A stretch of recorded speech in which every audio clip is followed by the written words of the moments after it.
بسم اللہ الرحمن الرحیم الحمد للہ رب العالمین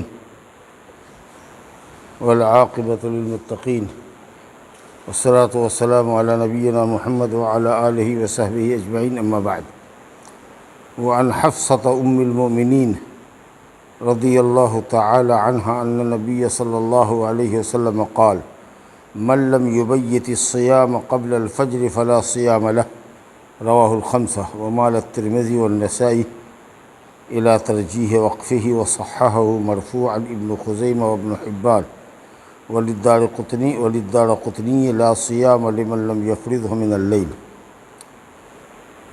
یہ روزے کی نیت کے تعلق سے یہ حدیث ہے۔ روزے کا باب ہم لوگوں نے پڑھا تھا، 2-3 حدیث پڑھی تھی۔ اس کا مفہوم یہی تھا کہ رمضان سے پہلے احتیاطی 1 روزہ 2 روزہ نہیں رکھنا ہے، مگر یہ کہ کسی کی اگر عادت ہو تو وہ رکھ سکتا ہے، اور جس دن شک کا دن ہو، بدلی ہو، چاند کی کوئی خبر نہیں آئی ہو، تو یہ سمجھ کے کہ یہ 30 شعبان بھی ہو سکتا ہے اور پہلی رمضان بھی ہو سکتا ہے، تو اس لیے احتیاطاً روزہ رکھے، تو یہ کام بھی منع تھا۔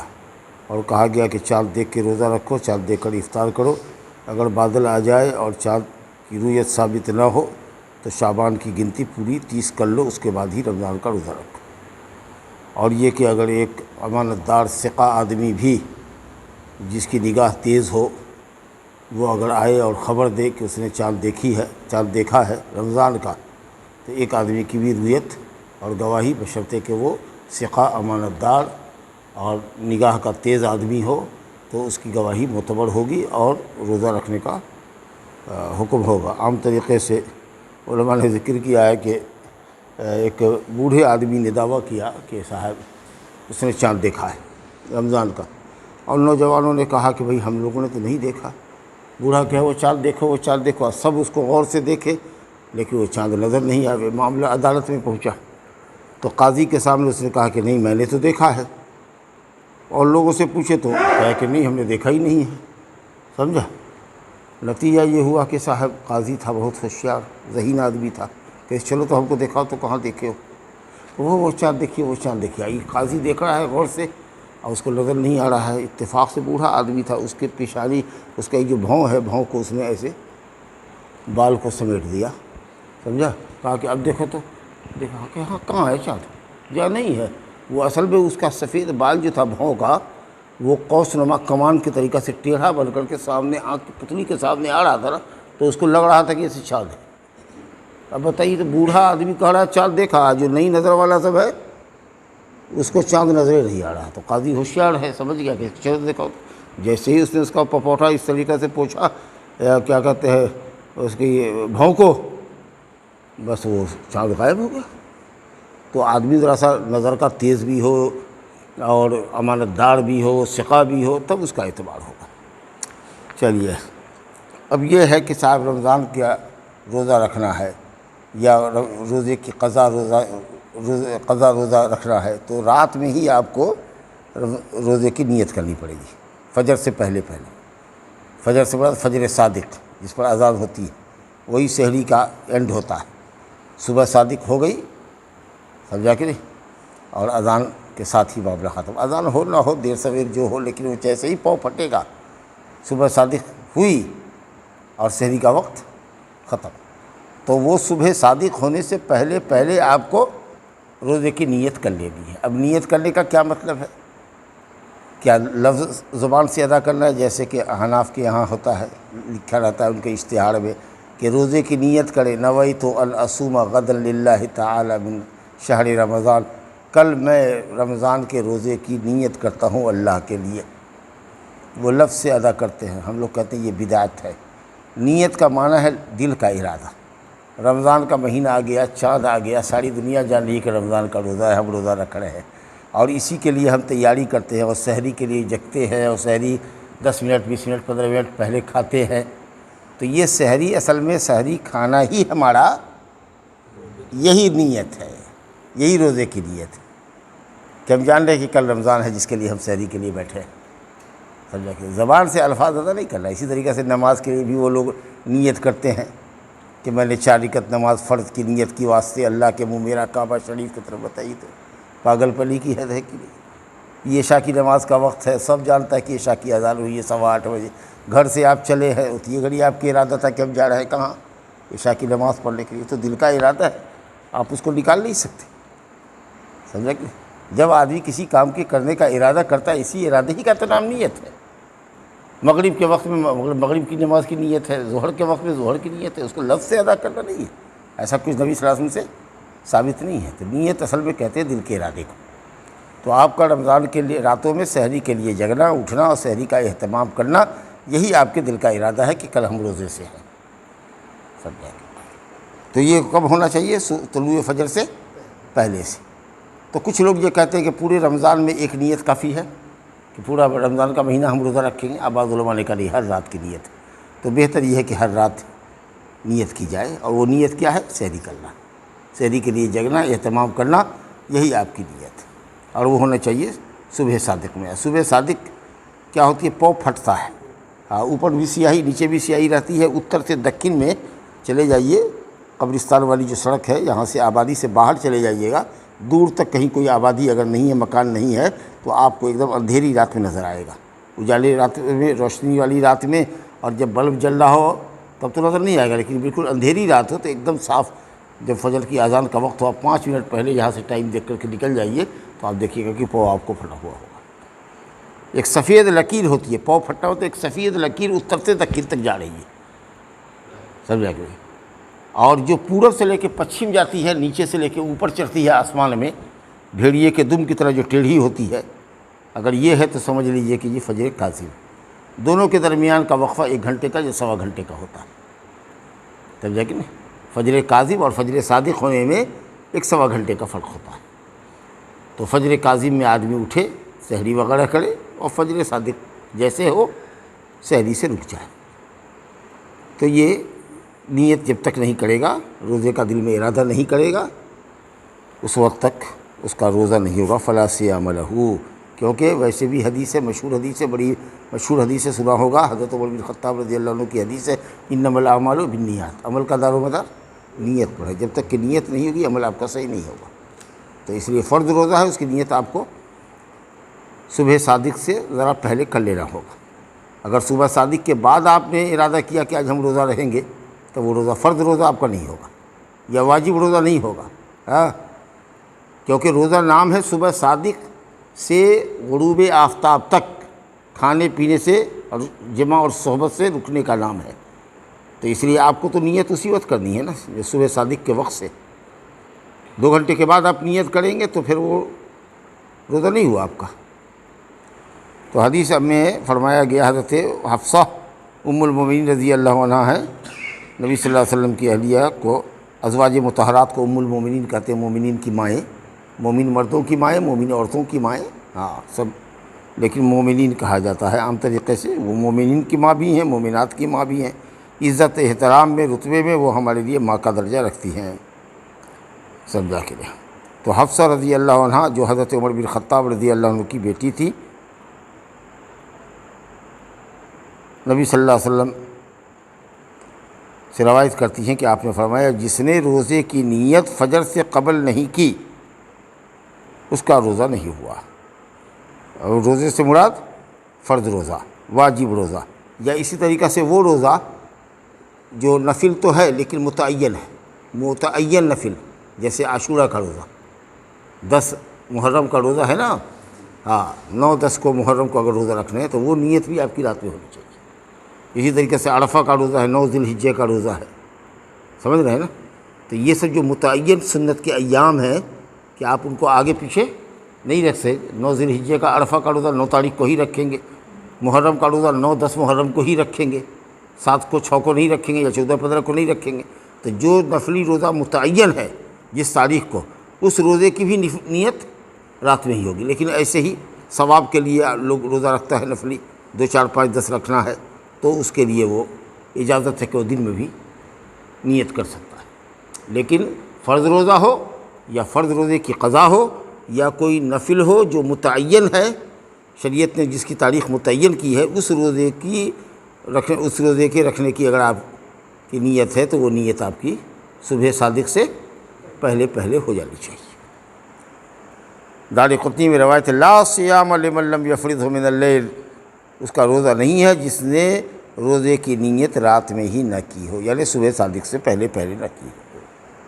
چلیے، یہ تو فرض اور واجب روزے کی بات میں نے کہی، یا اس نفل روزے کی کہی جس کا دن شریعت نے متعین کیا ہے۔ لیکن جو نفلی روزہ ہے، ایسے ہی آپ کا ارادہ ہے جیسے کہ کل روزہ رکھیں گے، یا ایسے ہی آپ کی نیت ہو رہی ہے، تو حضرت عائشہ کی حدیث دیکھیے، کہتی ہے کہ دخل علینا النبی صلی اللہ علیہ وسلم ذات یوم، ایک دن نبی صلی اللہ علیہ وسلم ہمارے یہاں تشریف لائے، فقال، تو آپ نے فرمایا حل عندکم شیء، کچھ ہے کھانے پینے کی چیز؟ حل عندکم شیء یوکل، ہے کوئی کھانے پینے کی چیز؟ کتنی سادگی سے نبی صلی اللہ علیہ وسلم پوچھ رہے ہیں، کچھ پتہ نہیں ہوتا تھا کہ گھر میں کیا ہے کیا نہیں ہے۔ گھر کا انتظام عورت کرتی ہے، وہ جانتی ہے کہ گھر میں کیا ہے نہیں ہے۔ کچھ لوگوں کی عادت رہے گی سمجھا کہ دیکھے گا پیاز کتنی ہے، آلو کتنا ہے، یہ کتنا ہے، وہ کتنا ہے، ارے یہ اتنا کیوں منگوائی، ارے یہ اتنا کیوں منگوائی، ارے 4 کلو چینی کیوں منگوایا، کیا یہ سب عادت سیکھے ہوئے ہیں۔ یہ سب عورت کا کام ہے، اپنا جو ضرورت کے مطابق ہے آپ کو کہتی ہے لا کر کے دے دیجیے۔ سمجھا کہ بڑی سادگی کے ساتھ آپ نے پوچھا کچھ کھانے کی چیز ہے؟ تو حضرت عائشہ رضی اللہ عنہ نے کہا کہ لا، نہیں۔ کیا حالت تھی گھر کی بتائیے، کچھ بھی کھانے کی چیز نہیں۔ تب آپ نے کہا فإنی اذن صائم، تب میں اس وقت سے روزے کی نیت کر لیتا ہوں۔ اب صبح میں تشریف لائے کسی وقت، پوچھا کچھ کھانے کے لیے ہے، کھانے کی خواہش ہوئی، کہا نہیں ہے کچھ کھانے کی، کہا چلو میں ابھی سے نیت کر لیتا ہوں، ابھی سے نیت کرتا ہوں۔ اذن حال اور حاضر کے لیے آتا، ابھی سے نیت کرتا ہوں، گویا کہ اس سے پہلے سے روزے کی نیت نہیں تھی۔ تو نفلی روزے کی نیت آپ دن میں بھی کر سکتے ہیں، بشرطے کہ صبح صادق سے لے کر اب تک کچھ کھایا نہ ہو۔ اب مان لیجیے کہ فجر کی نماز کے لیے وضو کیا اور اس وقت 2 گلاس پانی پی چکے ہیں، اور اس کے بعد جب 9 بجے آئے ناشتے کے لیے، ابھی بھی نے کہا کہ کچھ نہیں ہے گھر میں، تو کہا کہ اب روزے کی نیت کر لیتا ہوں، تو آپ تو فجر کے بعد پانی پی چکے ہیں، یا جا کے ہوٹل میں چائے بسکٹ کھا چکے ہیں، اب اس کے بعد 9 بجے کہہ رہے کہ روزے کی نیت کر لیتا ہوں، تو نہیں چلے گا۔ تو آپ نفلی روزے کی نیت دن میں بھی کر سکتے ہیں۔ خیال ہوا کہ چلو آج روزے ہی سے رہیں گے، فجر سے کچھ کھایا پیا نہیں ہے، کہا کہ روزے سے ہے، نفلی روزہ رکھ لیتا ہوں، الحمدللہ رکھ سکتے۔ کہا فإنی اذن صائم، تو میں ابھی سے روزے کی نیت کر لیتا ہوں۔ ثم اتانا یوم آخر، حضرت عائشہ کہتی ہے ایک دوسرے دن تشریف لائے، تو میں نے کہا کہ آج ہے کچھ کھانے کی چیز، آج بڑا اچھا مالیدہ ہے، کھجور ہے، اس کے اندر پنیر ہے، دودھ ہے، گھی دے کر کے اس کو سان دیا گیا ہے، بہترین مقوی مالیدہ بنا ہوا ہے۔ تو آپ نے کہا نہیں ہے، دکھاتے کہاں ہے؟ تو کہا آپ نے کہ میں نے تو صبح سے نیت کر لی تھی روزے کی، آج صبح سے نیت کی ہوئے تھے ہم روزے کی، لیکن چلو لو کھا لیتے، تو اکل آپ نے کھا لیا۔ تو اگر نفلی روزے کی آدمی نیت کر چکا ہو اور پھر کوئی کھانا ملے، تو یا تو آپ کو حاجت ہے، بھوک اور پیاس لگ رہی ہے تو اس وجہ سے، یا کسی کا دل رکھنے کے لیے کہ بہت اچھا ہے نہیں ہم آپ کے لیے لائے تھے، سمجھا کہ تازہ تازہ ہے کھا لیتے، تو چلو بھائی نفلی روزہ ہے کھا لو، پھر اس کی قضا آپ کے ذمہ ضروری نہیں ہے۔ حنفیوں کے یہ ہے کہ اگر نفلی روزے کی نیت کر لیا اور روزہ بیچ میں توڑ دیا آپ نے، تو اس کی قضا آپ پر واجب ہوگی۔ کیسے واجب ہو جائے گی؟ اصل روزہ نفل تھا اور قضا واجب ہو جائے گی۔ جو اصل نفل ہے وہ قضا بھی نفل ہے، تو آپ کی مرضی ہے، یا تو آپ اس کی قضا رکھیے، یا مرضی ہے تو مت رکھیے، سمجھ رہے گے؟ تو اس لیے کوئی قضا ضروری نہیں ہے، جو نفل ہے وہ نفل ہی ہے، جو شروع میں نفل ہے وہ قضا میں بھی، جو ادا میں نفل وہ قضا میں بھی نفل، بس سیدھا سا قاعدہ یہ۔ تو اب آپ نے یہاں روزے کی نیت کی تھی، لیکن آپ نے کھا لیا، اور جب آپ نے کھانا مانگا، کچھ کھانے کی چیز مانگی اور کہا گھر میں کچھ نہیں ہے، تو آپ نے کہا کہ چلو میں ابھی سے روزے کی نیت کر لیتا ہوں۔ تو یہ مطلق نفل روزے کے سلسلے میں دن میں بھی نیت چلے گی، لیکن اگر فرض روزہ ہے یا فرض کی قضا ہے، یا جیسا کہ آپ نے سنا کوئی متعین نفل روزہ ہے جیسے عرفہ کا ہو، عاشورہ کا ہو، تو بہرحال اس کی نیت آپ کو طلوع فجر صادق سے پہلے کر لینی ہوگی۔ چلیے ایک مسئلہ آپ نے سمجھ لیا الحمدللہ۔ مسلم شریف کی حدیث ہے۔ اب دیکھیے افطار میں جلدی کرنی چاہیے، سمجھا کہ نہیں؟ اب یہ حدیث دیکھیے، بخاری مسلم دونوں کی روایت ہے۔ وعن سہل بن سعد رضی اللہ تعالی عنہما، وعن سہل بن سعد رضی اللہ تعالی عنہما ان رسول اللہ صلی اللہ علیہ وسلم قال لا يزال الناس بخير ما عجلوا الفطر متفق علیہ. وللترمذی من حدیث ابی ہریرہ عن النبی صلی اللہ علیہ وسلم قال قال اللہ عز وجل احب عبادی الی اعجلهم فطرا. سہل بن سعد ساعدی رضی اللہ عنہما فرماتے ہیں کہ رسول اللہ صلی اللہ علیہ وسلم نے فرمایا لا یزال الناس بخیر، لوگ بھلائی میں رہیں گے، لوگ بھلائی میں رہیں گے اور بھلائی ان کے ساتھ لگی رہے گی. سمجھا نا؟ لوگوں کو بھلائی نصیب ہوگی اور بھلائی ان کا ساتھ بھی نہیں چھوڑے گی، ہمیشہ بھلائی میں رہیں گے. کب تک؟ ما عجل الفطر، جب تک وہ افطار میں جلدی کریں گے. افطار کا ایک وقت مقرر ہے، سورج کا ڈوب جانا. سورج کی ٹکیا نظر سے اوجھل ہو گئی، افطار کا وقت ہو گیا. تو کتنے لوگوں کو دیکھیے گا کہ سورج ڈوب گیا کہ نہیں ڈوبا تو دیکھے گا پچھم، تو ٹھیک ہے سورج تو پچھم ہی ڈوبتا ہے، لیکن رات آتی ہے پورب.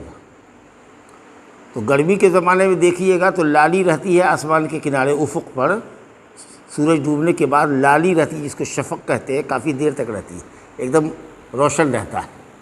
تو رات دیکھنا ہو تو پورب دیکھیے. نبی صاحب فرماتے تھے کہ رات ادھر سے آتی ہے پورب سے اور دن پچھم میں پیٹھ پھیرتا ہے. تو جب رات ادھر سے آئے، پورب کی طرف اشارہ کیا اور دن پچھم کی طرف پیٹھ پھیرے تو افطار کر لو. تو جیسے ہی ادھر آسمان کے پوروی کنارے پر اندھیرا نظر آوے، یا جیسے چاند ہے، چاند نکلا ہوا ہے، اس میں روشنی آ گئی تو سورج ڈوب گیا، کیونکہ چاند میں روشنی آ ہی نہیں سکتی ہے جب تک کہ سورج ڈوبے نہیں. یہ یاد رکھیے، سمجھا؟ اچھا صحرا میں ہے آپ، مان لیجیے کہ چل رہے اور سورج آپ کو نظر آ رہا ہے، تو جب سورج آپ کی نگاہ سے اوجھل ہو، ڈوب جائے تبھی کیجیے. مان لیجیے کہ کہیں اذان ہو گئی ہے لیکن آپ سورج کو دیکھ رہے ہیں، اس کا مطلب کہ ٹائم غلط ہے اس کا، کیونکہ آپ سورج کو دیکھ رہے ہیں. تو جب تک سورج کو دیکھ رہے ہیں آپ، اس وقت تک آپ کو افطار نہیں کرنا. لیکن اب سورج کو نہیں دیکھ رہے ہیں، آبادی میں ہم لوگ رہتے ہیں، سورج ڈوبتے ہوئے سورج کو نہیں دیکھ سکتے، پورے مکانات ہمارے سامنے حائل ہے، تو اب ظاہر ہے کہ جو اعتبار کے لائق لوگوں نے جو ٹائم ٹیبل بنایا ہے سال بھر کا، وہ ٹائم ہمارے پاس موجود ہے. گھڑی ہم ملا لیجئے، 2-3 گھڑیوں سے ملا لیجئے، ٹائم ٹیبل صحیح کر لیجئے، اور اس کے مطابق اگر مؤذن امانت دار ہے، صحیح وقت پر اذان دے رہا ہے، تو آپ اس کے اذان پر بھروسہ کر کے افطار کر لیجیے. لیکن اگر سورج جب تک آپ کو دکھ رہا ہے، اگر اذان بھی ہو رہی ہے، تو آپ اس اذان کا اعتبار مت کیجیے. کس کا اعتبار کیجیے گا؟ سورج کے ڈوبنے کا. اب مان لیجیے کہ 5 بجے 5:30 بجے چلے، آپ کے یہاں دلی میں 6 بجے سورج ڈوب رہا ہے، لیکن آپ جا رہے ہیں سعودی عرب. اب جا رہے ہیں 2 گھنٹہ 2.5 گھنٹے تک وہ سورج نکلا ہی رہے گا آپ کو، اور جتنا آگے جائیے گا لندن امریکہ تو وہ نکلا رہے گا، تو وہ آپ کو روزہ رکھنا ہی ہے جی. کیونکہ جب تک سورج آپ کی نگاہ سے اوجھل نہیں ہوگا، اس وقت تک آپ کے لیے افطار کا وقت نہیں ہوگا، یاد رکھیے. اور وہاں سے چلے، ابھی وہاں 3 گھنٹہ وقت باقی تھا، سمجھا، اور 1-8 گھنٹے کی فلائٹ کے بعد سورج یہاں ڈوب گیا. اب کہیں سے کوئی کرن نہیں آ رہی ہے تو ہو گیا وقت. تو ظاہر ہے کہ پورب آئیے گا تو جلدی رات ہوگی، اب پچھم جائیے گا تو رات دیر سے ہوگی، سورج دیر سے ڈوبے گا. اب یہی دیکھیے نا، یہاں جو وقت ہوتا ہے، دلی میں جائیے گا تو 35 منٹ لیٹ سورج ڈوبے گا، بمبئی میں جائیے گا تو 1 گھنٹہ، یہاں اگر 6 بجے تو وہاں 7 بجے، تب تو اسی طریقے سے معاملہ ہوگا. تو جب تک سورج ڈوب نہیں رہا ہے، اگر آپ سورج ڈوبتا ہوا دیکھ لیا تب تو افطار کر لیجیے، اور نہیں تو پھر اذان پر بھروسہ کیجیے، جیسے ہم لوگ گاؤں میں ہیں. تو بہرحال جب افطار کا وقت ہو جائے، سورج ڈوب جائے یا ٹائم ہو جائے اس کا، تو افطار کرو. ابھی نہیں کہ ذرا سا 2 منٹ ٹھہرو بھائی، 2 منٹ ٹھہرو نا، 5 منٹ ٹھہرو نا. 14 گھنٹہ سے روزہ رکھا تو کچھ نہیں، آپ 5 منٹ کے لیے اتنا ہڑبڑاتے ہو. ہڑبڑاہٹ نہیں ہے، نبی کی سنت ہے. آپ نے فرمایا کہ افطار میں جلدی کرو گے، جب سورج کا ڈوب جانا یقینی ہو جائے تو اب تاخیر کرنے کا کوئی مطلب ہی نہیں. نبی صاحب کا یہ حکم ہے، ورنہ اگر تاخیر افضل ہوتی تو ہم تاخیر کرتے، آدھا گھنٹہ اور رکتے. لیکن یہاں تو کہا جا رہا ہے کہ بھلائی میں ہونے کی دلیل یہ ہے، اور بھلائی آپ کو حاصل ہوتی رہے گی جبکہ آپ افطار میں جلدی کریں گے. تو جیسے ہی ٹائم ہو جائے بلا تاخیر کر لینا ہے. ہاں، بدعتیوں کے طریقہ سے نہیں کہ دیکھیں بال نظر آ رہا ہے کہ نہیں، ابھی اور اندھیرا ہونے دو، بال دیکھو بال نظر آتا ہے کہ نہیں. ترمذی شریف میں جو حدیث آئی ہے ابو ہریرہ رضی اللہ عنہ سے، نبی صلی اللہ علیہ وسلم سے روایت کرتے ہیں، اور نبی صلی اللہ علیہ وسلم نے کہا قال اللہ تعالیٰ، اللہ تعالیٰ فرماتا ہے. تو اس کو حدیث قدسی کہتے ہیں، جس کی نسبت نبی صلی اللہ علیہ وسلم اللہ کی طرف کریں. یہ اللہ کا فرمان ہے، نبی کی زبان ہے. احب و عبادی علیہ، میرے بندوں میں محبوب ترین بندوں میں وہ بندہ میرے نزدیک سے زیادہ محبوب ہے اعجلہم فطرا، جو سب سے جلدی افطار کرتا ہے، یعنی ٹائم ہو جانے کے بعد دیر نہیں کرتا، ٹائم ہو جانے کے بعد۔ اب جلدی کا یہ مطلب نہیں کہ سورج کہ ڈوبنے سے پہلے کر لیجیے گا، 2 منٹ پہلے ہی کر لیجیے گا، ہاں وقت ہو جانے کے بعد تاخیر مت کرو۔ اس کا مطلب یہ کہ وقت ہو جانے کے بعد اگر تاخیر کرتے ہو تو معاملہ گڑبڑ ہے، تب یہ تمہارے اللہ کے نزدیک مبغوض ہونے کی دلیل ہے۔ تو اللہ کے اگر محبوب بندے بننا چاہتے ہو تو جیسے افطار کا ٹائم ہو جائے بلا تاخیر آپ افطار کریں۔ اس کے بعد سحری دیکھیے، سحری کی فضیلت آ رہی ہے، سحری کرنی چاہیے۔ وعن انس بن مالک رضی اللہ تعالی عنہ قال قال رسول اللہ صلی اللہ علیہ وسلم تصحروا فإن في السحور برکہ فإن في السحور برکۃ متفق علیہ۔ حضرت انس بن مالک رضی اللہ عنہ کہتے ہیں کہ رسول اللہ صلی اللہ علیہ وسلم نے فرمایا سحری کیا کرو، سحری کیا کرو، سحری سین کو فتح کے ساتھ، سحری نہیں سحری، سحر کا کھانا، سحر کہتے ہیں صبح کو، ہاں اور سحر تو کہتے ہیں جادو کو، وہ سحری نہیں ہے، کیا ہے وہ؟ سحری، سین کے زبر کے ساتھ سحری۔ فإن فی السحور برکہ، ایک ہوتا ہے سحور ایک ہوتا ہے سحور۔ سحور اس کھانے کو کہتے ہیں جو کھایا جائے، اور سحور کھانے کے عمل کو کہتے ہیں جو آپ کھا رہے ہیں۔ بہرحال سحری کھانے میں یا سحری کے اس کھانے میں جو آپ کے سامنے رکھا ہوا ہے، کہا کہ برکت، اس کو کھایا کرو، سحری کھا کے روزہ رکھا کرو۔ کچھ علماء نے کہا یہ کہ حکم وجوب ہے، ضروری وجوبی حکم ہے، ضروری کے لیے ہے، ضروری سحری کرو۔ اور کچھ علماء نے کہا کہ اکثر علماء نے کہا کہ مستحب ہے، نبی صلی اللہ علیہ وسلم نے اس کو برکت کا کھانا کہا ہے، تو سحری برکت کا کھانا ہے، آپ سمجھا نا۔ اب یہ کیسے برکت ہے؟ کئی اعتبار سے برکت ہے۔ ایک تو یہ کہ نبی صلی اللہ علیہ وسلم کا فرمان ہے کہ سحری کرو، تو سحری جب نبی صلی اللہ علیہ وسلم کے فرمان کے مطابق کریں گے تو سنت پر عمل ہوگا۔ نبی صلی اللہ علیہ وسلم نے خود سحری کی ہے تو نبی صلی اللہ علیہ وسلم کے عمل کا نمونہ ہے، ہمارے لیے بہترین نمونہ ہے۔ جی سحری کرنے سے کیا ہوگا کہ صاحب کل جو ہے جسم کے اندر قوت ہوگی، نفس کے اندر قوت ہوگی، نفس کو راحت ملے گی کھانے پینے کے بعد، اور جسم کے اندر قوت رہے گی، روزہ رکھنے میں آپ کو مدد ملے گی، بھوک اور پیاس سے آپ ہلکان نہیں ہوئیے گا۔ بمقابلہ اس کے جو بغیر سحری کے روزہ رکھتا ہے وہ دیکھیے گا ہلکان رہتا ہے، بہت پریشان ہے، کیا کرے، نیند ہی نہیں کھلی، ہاں کچھ کھایا پیا نہیں، ایک گھٹ پانی بھی نہیں پی سکے، اس لیے بہت تابان نظر آتا ہے، وہ پریشان نظر آتا ہے۔ لیکن جو سحری کیے رہتا ہے الحمدللہ تازہ رہتا ہے، سمجھا کہ نہیں؟ تو یہ برکت ہے۔ اور ایک بات یہ بھی ہے کہ صاحب آپ نے فرمایا کہ ہمارے روزے کے درمیان اور اہل کتاب کے روزے کے درمیان جو فرق ہے وہ سحری کھانا ہے۔ گویا کہ اہل کتاب یہود و نصارہ سحری نہیں کھاتے تھے، اہل اسلام سحری کھاتے، تو یہ یہود و نصارہ کی مخالفت ہے، اس معنی کر کے برکت ہے، خیر کی زیادتی، برکت کہتے ہیں خیر میں زیادتی، زیادۃ فی الخیر، سمجھا۔ اسی طریقے سے یہ کہ سحری کا وقت جو ہے وہ دعا کی قبولیت کا وقت ہے، جب تک کھانا آ رہا ہے، تیار ہو رہی ہے، روٹی سکا رہی ہے، آپ نے ہاتھ دعا کے لیے اٹھا لیا، اس وقت کچھ مخصوص دعائیں اللہ تعالیٰ سے اس وقت کر لیا آپ نے، ماشاءاللہ دعا کی قبولیت کا وقت ہے، تو کئی پہلو سے وہ چیز برکت کی۔ اس سے فرمایا کہ سحری کیا کرو کیونکہ سحری میں برکت ہے، متفق علیہ۔ اور انشاءاللہ تعالیٰ آج کے درس کی آخری حدیث وعن سلمان بن عامر الضبی رضی اللہ تعالی عنہ عن النبی صلی اللہ علیہ وسلم قال اذا افطر احدکم فلیفطر علی تمر فإن لم يجد فليفطر على ماء فإنه طهور رواه الخمسة وصححه ابن خزیمہ وابن حبان والحاکم۔ سلمان بن عامر الضبی رضی اللہ عنہ کہتے ہیں، نبی صلی اللہ علیہ وسلم سے روایت ہے، آپ نے فرمایا جب تم میں کا کوئی افطار کرے تو چاہیے کہ وہ افطار کرے کھجور پر، اور کھجور میں بھی خشک کھجور نہیں، چھہارا نہیں، رطب جو گلی کھجور ہوتی ہے، سمجھا کہ نہیں؟ ہاں گیلی کھجور، ایک خاص رطوب آتا ہے جس کو منہ میں رکھیے گا ایک دم پگھل جائے گا حلوہ کی طریقے سے، اور ایک وہ ہوتا ہے جو حاجی سب لاتا ہے چمڑ، جس کو کیجی کا تو چبانا پڑتا ہے، سمجھا کہ نہیں؟ وہ ہوا تمر، اور تمر کے اندر بھی جو رطوب ہوتا ہے، جو گیلا کھجور ہوتا ہے، سمجھا کہ نہیں، وہ خاص طریقے سے اس کو تیار کیا جاتا ہے، اور رمضان کے اندر بس وہ رطوب سے افطار ہوتا ہے، منہ میں جیسے ڈالیے گا وہ پگھل جائے گا حلوے کے طریقے سے، منہ چبانا بھی نہیں ہے، زبان پہ رکھا وہ پگھل گیا، ماشاءاللہ۔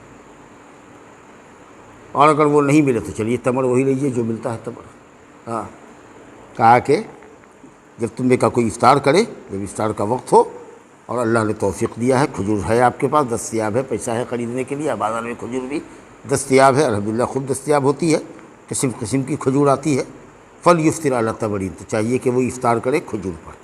اس کا بڑا فائدہ ہے، کھجور جو ہے نا بہت جلدی گھلنے والی چیز ہے، منہ میں رکھیے وہ گھل جائے گا، اور گھلنے کے بعد پورا بلڈ کے اندر وہ مٹھاس چلی جاتی ہے، اور بھوکے پیاسے رہنے کے نتیجے میں انسان کی بصارت کمزور ہو جاتی ہے، نگاہ پتھرا جاتی ہے، کمزور ہو جاتی ہے۔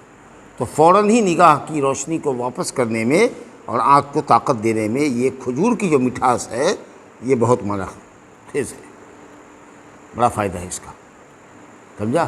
اور اسی لیے دیکھیے اس واقعے پہ غور کیجیے، حضرت مریم علیہ السلام کو جب حضرت عیسیٰ علیہ السلام پیدا ہوئے تو کیا کہا اللہ تعالیٰ کی طرف سے آئے تھے، وَحُزِّي إِلَيْكِ بِجِذْعِ النَّخْلَةِ تُسَاقِطْ عَلَيْكِ رُطُبًا جَنِيًّا، ایک دم رطب کھجور درخت کو ہلاؤ گی یا گرے گا، کیونکہ بچہ ہونے کے بعد جو بلڈ ڈسچارج ہوگا جس کی وجہ سے بدن میں جو کمزوری آئے گی، اس کمزوری کو فوراً دور کرنے کے لیے اور جسم میں خون پیدا کرنے کے لیے کھجور کے پیڑ کے پاس چلی جاؤ گی، اور وہاں پر ایک نہر رہے گی جسے دھو دھا کر کے اپنی صفائی کر لو گی، اور کھجور کے پیڑ کو ہلاؤ گی تو جو رطوب ہوگا گلی کھجور وہ دھڑا دھڑ گرے گی، بڑبڑا کے گرے گی، اور اس کے بعد اس کو کھانا چوسنا تاکہ طاقت بحال ہو جائے۔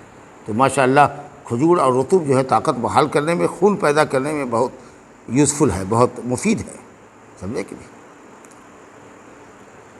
تو بڑا فائدہ ہوتا ہے اس کا، اور اسی لیے دیکھیے کہ وہ حدیث بھی ہے مسلم شریف کے اندر بھی ہے کہ جس نے صبح ہو کر کے خالی پیٹ نہاڑ منہ علی الریق، کچھ بھی اگر کھائے پیے ہوئے اگر 7 کھجور کھایا اجوا، اور اجوا نہ ملے تو کوئی بھی، تو اس دن اس کو کوئی جادو نہیں، کوئی زہر اثر نہیں کرے گا، اتنا فائدہ ہوتا ہے کھجور کے اندر۔ تو اس لیے عربوں کی آج بھی عادت ہے، کہیں سے بھی آئے گا فجر کی نماز کے بعد آئے گا، فوراً پہلے اس کے سامنے کھجور لائی جائے گی، اس کے بعد وہ قہوہ پیے گا، سادہ چائے پیے گا، اس کے بعد پھر وہ اپنا اٹھے گا، ناشتہ کرے نہ کرے بعد میں کرے گا 8 بجے 9 بجے، زبدہ پنیر عیش روٹی وغیرہ جو کھانا ہوگا کھائے گا، لیکن صبح فجر کی نماز کے بعد اس کو کھجور اور قہوہ اور چائے سادہ ضرور چاہیے، بڑا فائدہ ہے ماشاءاللہ۔ تو کہا گیا کہ جب افطار کیا کرو تو کھجور پر افطار کرو۔ فَإِن لَمْ يَجِدْ، اگر کسی کے پاس کھجور نہ ہو، فَلْيُفْطِرْ عَلَىٰ مَاءٍ، تو پانی کا گھونٹ پی لیا کرو، بجائے کچھ اور چیز کھانے کے یہ افطار کی چیزیں رکھی ہوئی ہیں، پانی پی لیا کرو، 1-2 گھونٹ پانی پی لیا کرو۔ دن بھر کی آنت جو ہے پیاس سے وہ پیشاب کھا رہی ہے، سمجھا کہ نہیں؟ اور اس کے اندر گیس بھی فارم ہوتی ہے، اس لیے دن کے آخری حصے میں آپ دیکھیے گا منہ سے جو اسمیل آتا ہے وہ خراب رہتا ہے گیس فارم ہونے کی وجہ سے۔ تو اب جو آپ پانی پیا نا تو وہ جو تکلیف تھی آنت کو وہ ختم ہو گئی، آنت آپ کی ٹھنڈی ہو گئی، اور اس میں کے اندر جو گیس کی فارمنگ جو ہو رہی تھی وہ ختم ہو جائے گی۔ آپ نے کہا کہ پانی پی لیا کرو، فَإِنَّهُ طَهُورٌ، کیونکہ پانی پاکیزگی کا ذریعہ ہے، پانی پاک ہے اور پاک کرنے کا ذریعہ ہے۔ بھئی یہاں کون سی ناپاکی ہے؟ کہا نہیں ناپاکی نہیں ہے، یہاں مطلب معدے کی صفائی مراد ہے، کہ معدے کی صفائی ہوگی، معدے کو ٹھنڈک ملے گی، اور معدے سے جو گیس نکل رہی ہے جس سے ایک منہ میں بدبو پیدا ہو رہی ہے، یا کوئی کسی طرح کی کوئی چیز یا کوئی اور چیز پیدا ہوتی ہو بھوک پیاس کی وجہ سے، تو الحمدللہ اس کو پانی اس کا ازالہ ہے، دور کرنے کا ذریعہ ہے۔ تو کھجور مل جائے تو کھجور، اور پانی مل جائے تو پانی، اور وہ سب ہو تو پھر جو چیز ہے وہ وہی میسر ہو۔ اور اگر کوئی آدمی کہیں ہو اور افطار کا وقت ہو گیا ہے اور سفر میں ہے، یا اللہ اب کچھ بھی نہیں ہے، نہ پانی ہے نہ کھجور ہے، کوئی بھی چیز نہیں، تب کیا کرے گا بھائی؟ تب کیسے افطار کرے گا؟ کیونکہ ہے حدیث میں کہ اللہ کی نگاہ میں پسندیدہ وہ آدمی ہے جو افطار کرنے میں جلدی کرے، اور ٹائم تو ہو گیا، سورج ڈوب گیا ہے، کچھ نہیں کھانے کا، تب جا کے تو علماء نے کہا کہ نیت کر لو دل میں کہ تم نے افطار کر لیا، ہو گیا، کیونکہ کچھ ہے ہی نہیں۔